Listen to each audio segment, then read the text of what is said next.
बंगाल की राजनीति में तृणमूल कांग्रेस के बागी सांसदों का मामला लगातार चर्चा का विषय बना हुआ है। इस बीच लोकसभा अध्यक्ष ओम बिरला की भूमिका पर भी सबकी नजरें टिकी हुई हैं।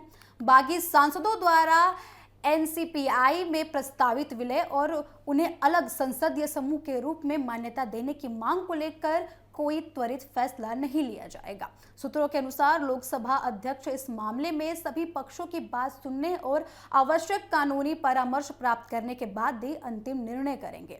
माना जा रहा है कि संसद के आगामी मानसून सत्र में पहले इस पूरे मामले पर कोई महत्वपूर्ण फैसला सामने आ सकता है। सूत्रों के मुताबिक लोकसभा अध्यक्ष कार्यालय में ममता बनर्जी के नेतृत्व वाले तृणमूल कांग्रेस सांसदों के समूह को भी ईमेल भेजा है।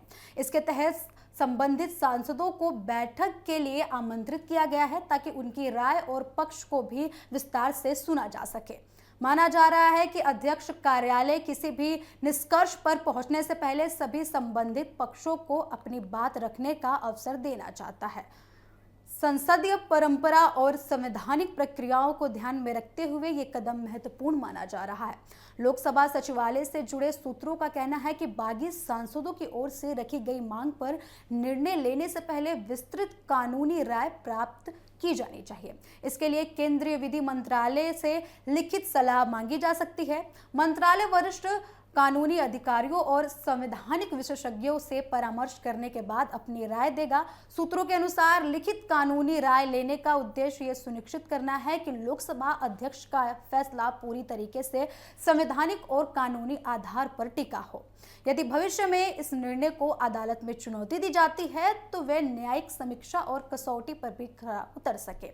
मामले की संवेदनशीलता को देखते हुए राजनीतिक और संवैधानिक विशेषज्ञ भी अपनी अपनी राय दे रहे हैं। लोकसभा में पूर्व महासचिव और संवैधानिक मामलों के जानकार पीडीटी आचार्य ने इस विषय पर महत्वपूर्ण टिप्पणी की है। उन्होंने संविधान की 10वीं अनुसूची के पैरा 4 का हवाला देते हुए कहा कि किसी राजनीतिक दल का दूसरे दल में विलय केवल संगठनात्मक स्तर पर हो सकता है। उनके अनुसार केवल सांसदों या विधायकों का समूह अपने स्तर पर किसी दूसरे दल में विलय नहीं कर सकता। यदि किसी राजनीतिक दल का शीर्ष नेतृत्व औपचारिक रूप से विलय का निर्णय लेता है तभी उनके निर्वाचित प्रतिनिधि उस प्रक्रिया का हिस्सा बन सकते हैं। इसी बीच निर्वाचन आयोग के एक पूर्व अधिकारी ने भी इस घटनाक्रम को भारतीय संसदीय राजनीति का एक नया प्रयोग बताया है। उनके अनुसार दल बदल विरोधी कानून और जनप्रतिनिधित्व अधिनियम में ऐसी स्थिति का स्पष्ट उल्लेख नहीं मिलता है जहां किसी दल के कुछ सांसद स्वतंत्र रूप से दूसरे राजनीतिक दल में विलय का दावा करें।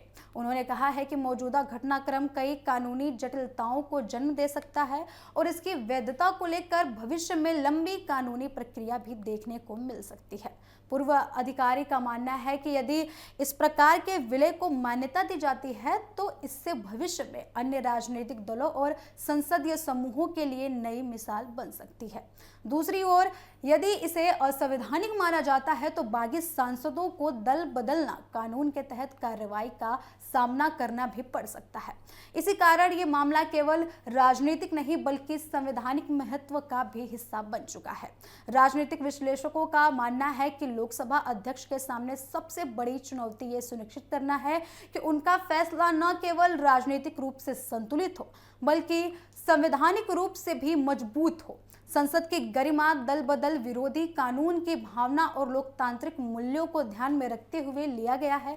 निर्णय भविष्य की कई राजनीतिक परिस्थितियों को प्रभावित करेगा। फिलहाल इस मामले में सभी पक्षों की निगाहें लोकसभा अध्यक्ष ओम बिरला पर टिकी हुई है। मानसून सत्र से पहले आने वाले उनका फैसला न केवल तृणमूल कांग्रेस के बागी सांसदों के राजनीतिक भविष्य को तय करेगा बल्कि ये भी स्पष्ट करेगा कि भारतीय संसदीय व्यवस्था के इस तरह के विलय और समूह परिवर्तन को नए नजरिए से देखा जाएगा।